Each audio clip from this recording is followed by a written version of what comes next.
The Olympian Media Empire, and I'm here with Juan Anderson from the Golden State Warriors. Hi, thanks so much. How you doing? It's a pleasure to be here. So, congratulations on your call-up. How crazy is it to be part of your hometown team, the Golden State Warriors? It's actually a really cool experience. Being in the NBA is really cool itself, but then just being able to play for my hometown team in front of my family, it makes it even better. So I'm enjoying every moment, and I'm just happy to be here. So, were there any other sports you played in your childhood, or was it just basketball? Or if basketball was your only sport, like what really drew you to it? Oh, well, I started playing soccer as a very young kid, about third grade. Kind of made the transition into basketball. And then probably like around fourth, fifth grade is just like when I really put my sole focus into, I wouldn't even say sole focus. I just really liked the game so much that that's all I played. So from then on, that was just like my primary sport. I mean, just being an athlete, I like to play other sports and stuff, but basketball is really like my primary focus. Okay, so let's take it all the way back to high school. What was your favorite memory at CVHS? My favorite memory? Oh man, I don't know if I can pick one. I mean, winning NCS was one. Selling out against like teams like Oakland High and teams like that, playing against friends and stuff. Those were great memories. But I mean, just all in all, like my senior year, playing with guys like Roderick Bobbitt and Chris Reed, it was a lot of fun. We put on shows in high school, so it was really cool. I missed that. So what was it like training at CVHS and then going to Marquette? Was it more challenging or similar? Well, for sure more challenging. I mean, the percentages are very small of, guys who go on to play at that level. I mean, who get scholarship to go on and play college basketball. So you're playing against the best players from, their respective high schools. It was very challenging. I'm an 18-year-old kid going to play against 22, 23-year-old men. Moving away for college by myself, never been in the cold weather before, and cold is an understatement when you're going to Milwaukee, Wisconsin. I mean, it's right on the lake. So it was very challenging, but it was a lot of fun. I had a lot of great experiences there. I got to play in the Sweet 16, got an Elite 8, got a Big East championship. So those are some things I'll never forget. And it was really cool. So what made you decide to pursue a professional basketball career after college?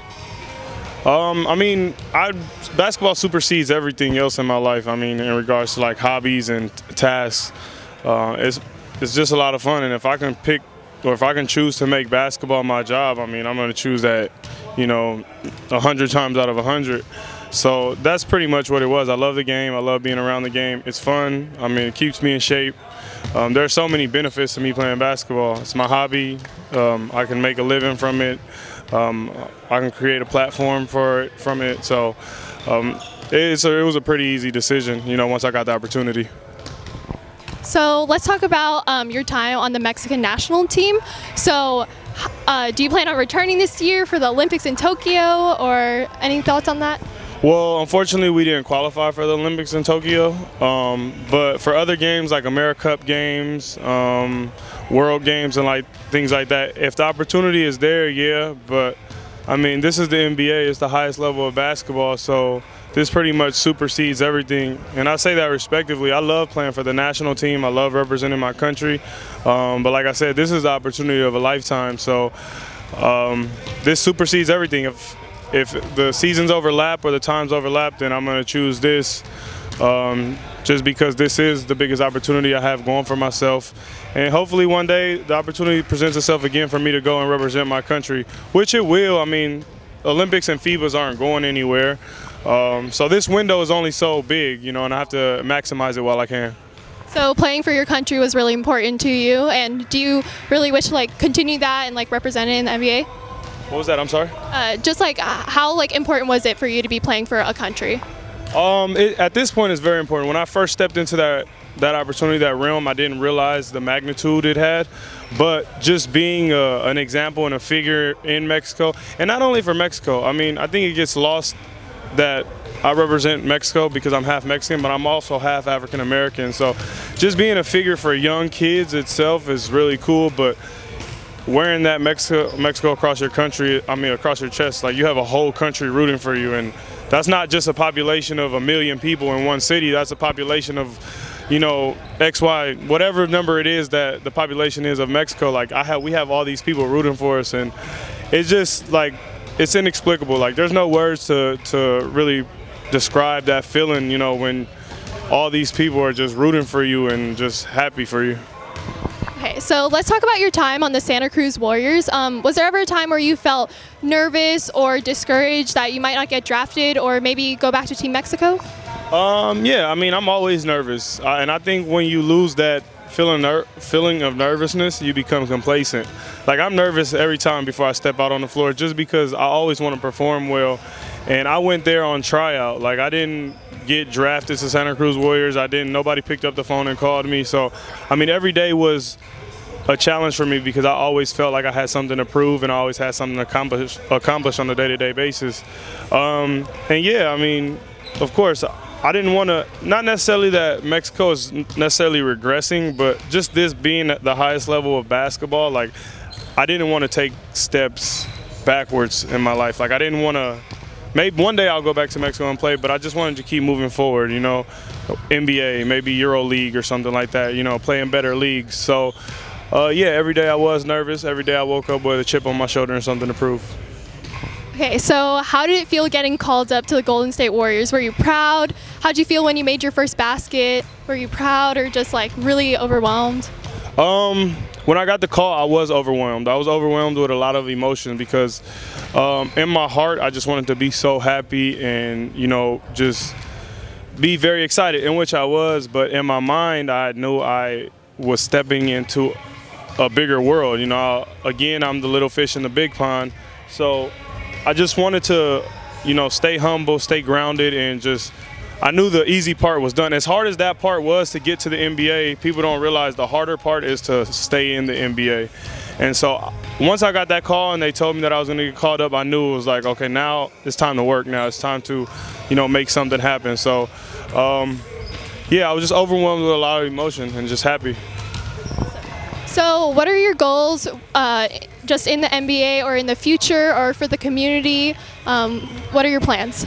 As for the NBA, well, first and foremost, I want to continue to establish myself on this team to show that I can be a part of this team moving forward.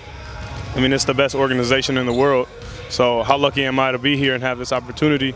And, our two best players are hurt right now. So everybody sees us as this down team right now, but we'll be competing for championships again in the near future. So I want to be a part of that. And hopefully one day I am, or not one day, but hopefully moving forward, I am on this team and have the opportunity to compete for a championship and one day become an NBA champion. How many people can say that? The number is so small for people to arrive to the NBA, but it's an even smaller number to be an NBA champion.